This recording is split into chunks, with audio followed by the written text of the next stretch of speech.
Have you just been diagnosed with long QT syndrome and you were like, what the heck is that? Or maybe you have it, or someone you know has it, and they don't quite know how to describe it? Well, look no further. My name is Elizabeth Zumenvord.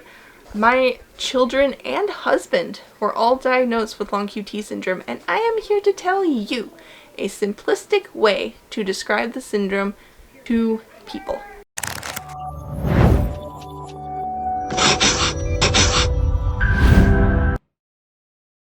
If you have any questions, concerns, anything like that, please go to your medical physician. I am not a medical physician. I am simply a mother with a story. So what is long QT syndrome? It has to do with the electrical pulses of the heart. So imagine that you are looking at a heart monitor. Each little bump on the heart monitor represents an electrical pulse in your heart.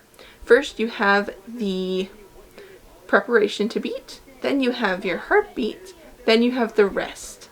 So the rest beat is too far from the heartbeat. Some people have borderline long QT where it's just a little too far. Other people, like my son, who has HLHS on top of this, has it too far away, and it becomes very dangerous because having this means that your heart isn't finished resting before it beats again, and this can cause an irregular heart rhythm and heart attack.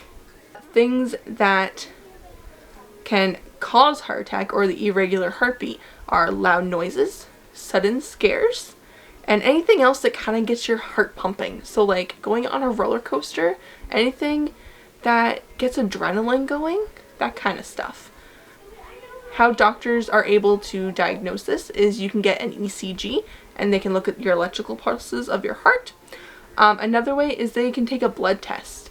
So when my son was diagnosed, it was due to an ECG, and he got a blood test to see if this was a genetic thing that he got from either his father or myself, or if it was just a fluke. So it ended up being a genetic thing. And after both my husband and I got ECGs, they noticed a slight irregularity with my husband's, and thus they got his blood work done, not mine, and he ended up having that. It was like in his DNA and stuff, so he ended up having that thing. And then after we had my second son, he also got an ECG. He came up negative. And then when we had my daughter, she got an ECG. There was a slight irregularity, so we went in to do her blood work, and I'm like, well, can we do my second son's too, just to be sure? And they're like, sure. So it turns out they both had it. Just my son's was so minute that he didn't even show up. So now all of them are on Nadolol, which is the medication that they use to regulate the heartbeat. You can get Nadolol as a pill, or for select people, like select pharmacies and stuff. Sick Kids in Toronto, Ontario has a special kind of syrup that they make for children who don't take pills.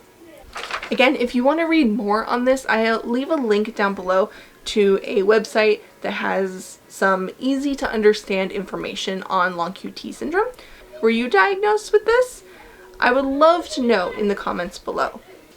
And that is all I have for today. So I will see you guys in my next video. Bye bye!